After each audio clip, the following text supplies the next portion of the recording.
রুবতে সলে তোরা সলে কুনাদ সোবতে তলে তোরা তলে কুনাদ এক জামানা সোবতে বা আউলিয়া বেতারাজ সদ সালে তো হাত বেলিয়া।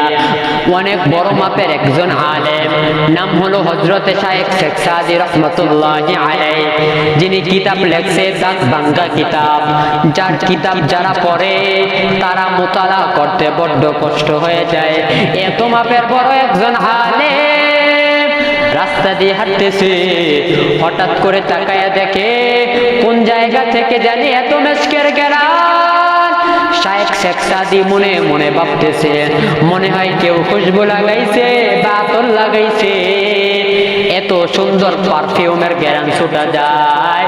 তিনি তালাশ করতেছে, তালাশ করতে করতে হঠাৎ করে তাকায়া দেখে একটা মাটির চাকা থেকে মেশকের ঘ্রাণ বের হইতেছে।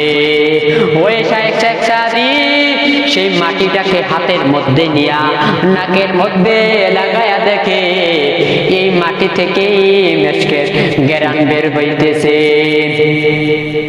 তখন শাইখ শেখ সাদী তিনার ফার্সি ভাষায় সেই মাটিকে তিনি প্রশ্ন করতেছেন, গেলে খুশবু ইয়ে দর হাম্মামে রোজে رسید سے دوست محبوب بدستم بدو گفتم کہ مشک یا عبیری کہ ازبوی دلاویز تم ستم بگفتا من گلے نا چیز بودم ولیکن مدت باگل نشستم جمال ہم نشیدر من اترکر وگرنا من ہما کم کے حسستان একদাস নামের আধারে বসিয়া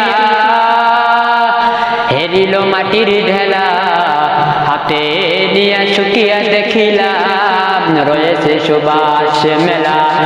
কহিল তাহারে কস্তুরী, তুমি ওগো তুমি কি আতর দাও, তোমার গায়েতে সুবাসে ভরা, তুমি কি গুলিস্তান। তখন মাটি জবাব দিয়া বলেন, কহিল সব কিছু আমি নহি, আমি অতি নিচু মাটি, ফুলের সুবাসে থাকিয়া তাহার সুবাসে হইলাম খাঁটি।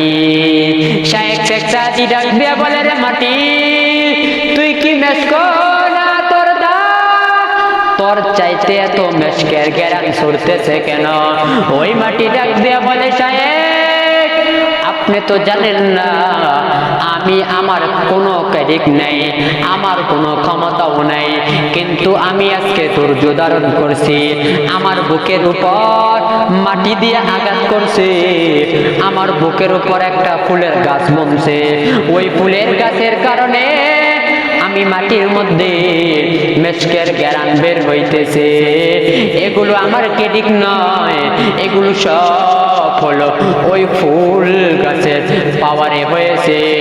তাই আমি বলতে চাই, তুমি যদি কোনো আলেমকে মহাব্বত করে থাকো, তুমি যদি কোনো আলেমকে কলিজা দিয়া মহাব্বত করতে পারো, ওই আলেম থেকে তোমার মধ্যে একটা পাওয়ার ঢুকে যাবে, আল্লাহ ওলির একজন পাওয়ার ঢুকে যাবে, আল্লাহ নবীর একজন পাওয়ার ঢুকে যাবে।